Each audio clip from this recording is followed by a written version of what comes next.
নমস্কার, কেমন আছেন আপনারা সকলে? আশা করি আপনারা সকলেই ভালো আছেন, সুস্থ আছেন। আমার নতুন একটি ব্লগে সবাইকে স্বাগত জানাই। আমি বর্ষা দেদুলি হায়দ্রাবাদ ব্লগ থেকে বলছি।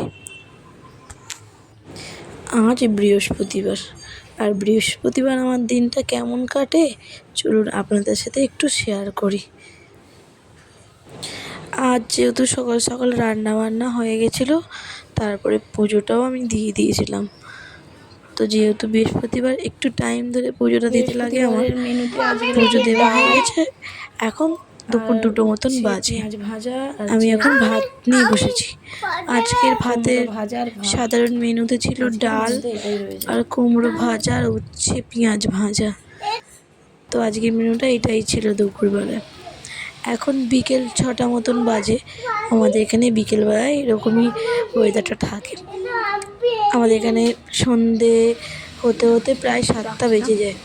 তো এটা হচ্ছে 6টার সময় ভিডিও।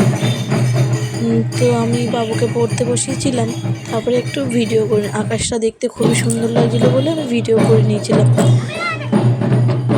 তারপর এখন বাজে 8:30। 8:30টার সময় আমি দেখি নিচের দিকে পুজোর সে ডালা নিয়ে যাচ্ছে কোনো মন্দিরে পুজো দিতে সবাই। ওই দেখুন, দেখতে পাচ্ছেন কি সুন্দর নাচছে। এখানকার এরকমই রীতি, কি সুন্দর করে ওরা পুজো দেয়। দেখুন, এরকম মাথায় হচ্ছে ঠাকুরকে নিয়ে যাচ্ছে ওরা। এরা নিয়ে গিয়ে মন্দিরে পুজো দেবে, আবার এই রাস্তা থেকেই বাড়ি যাবে। তোরা এখন পুজো দিতে যাচ্ছে, তো আমি একটু দেখে নিলাম বাইরেটা। এরা বাজনা বাজিয়ে, ঢাক বাজিয়ে বেশ পুজো দিতে যায়। ঢাক তো বলবো না, ব্যান্ড পার্টি বাজিয়ে পুজো দিতে যায়। তো আমি এখন ঘরটা গুছিয়ে নেবো, যে বিকেলের যে বাসন কোসন ছিল সেইগুলোকে ভালো করে গুছিয়ে নেবো। আর আমার সন্ধে দেওয়াও কমপ্লিট হয়ে গেছে, সেটাই আপনাদেরকে বলছিলাম আমি, যে আমার সন্ধেবেলা সন্ধে দেওয়া কমপ্লিট। এই যে দেখুন বন্ধুরা, এখন কটা বাজে, এখন 15টা মতন বাজে। তো এখন আমি রান্নাঘরের দিকে যাব রান্না করতে। তো চলুন বন্ধুরা, আমি এখন রান্নাঘরের দিকে যাই। রান্নাঘরে কিছু কাজকর্ম ফের পড়া আছে, সেগুলোকে গোছাবো। আজকের ওয়েদারটা কিন্তু খুবই সুন্দর ছিল, যা আপনাদের সাথে একটু শেয়ার করব আমি। তার আগে দেখাই, দেখুন কতজন বাসন পড়েছে। বাসনগুলোকে এখন গোছাবো তাকে। তারপরে সন্ধ্যের কিছু বাসন পড়েছিল, সেইগুলো ভালো করে ধুয়ে জল ঝরাতে দিয়ে দেবো। তো এই দেখুন বন্ধুরা, আজকেও আমাদের এখানে বৃষ্টি হয়েছে। আজকে বৃষ্টিটা একটু ভালোই হয়েছিল। বৃষ্টি হলে আমাদের এখানে ওয়েদারটা খুবই ঠান্ডা হয়ে যায়। যেহেতু আমরা দোতলার ওপরে থাকি, এখান থেকে প্রচণ্ড সুন্দর হাওয়া দিচ্ছিল, খুব ঠান্ডা ঠান্ডা হাওয়া দিচ্ছিল। ঘর আমাদের পুরো ঠান্ডা হয়ে গেছিলো। দেখুন বন্ধুরা, এখনও বৃষ্টি পড়ছে, ঝিরি ঝিরি ঝিরি বৃষ্টি পড়ছে।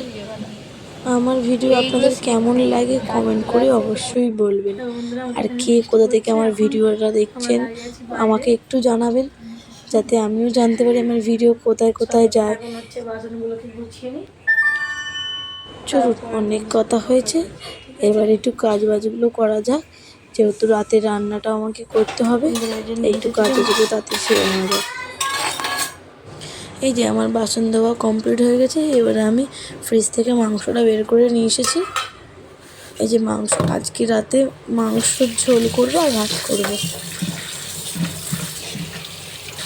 ডিপ ফ্রিজে ছিল বলে মাংসটা একটু বরফ হয়ে গেছে, তাই আমি জলে দিয়ে মাংসটাকে একটু জল নর্মাল করে নিচ্ছি।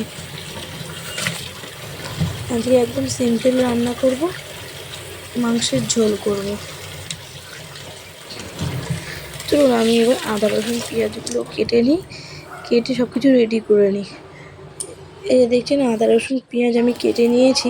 এবার মাংসটাও ম্যারিনেশন করে রেখে দেবো, মিক্সিতে পিষে আদা রসুনগুলো রেখে দেবো। তো আমি আজকের ভিডিওটা আমি এখানেই শেষ করছি। তো আমার ভিডিও আপনাদের কেমন লাগে কমেন্ট করে অবশ্যই বলুন। ভালো লাগলে একটা লাইক কমেন্ট শেয়ার করবেন, যাতে আমি আরও নতুন নতুন ভিডিও আপনাদের সামনে আপলোড করতে পারি। আর সবাই ভালো থাকবেন, সুস্থ থাকবেন, আর নিজের খেয়াল রাখবেন। আমি রান্নাগুলো এবার সেরে নিই। ততক্ষণের জন্য সবাইকে জানাই টাটা অ্যান্ড গুড নাইট।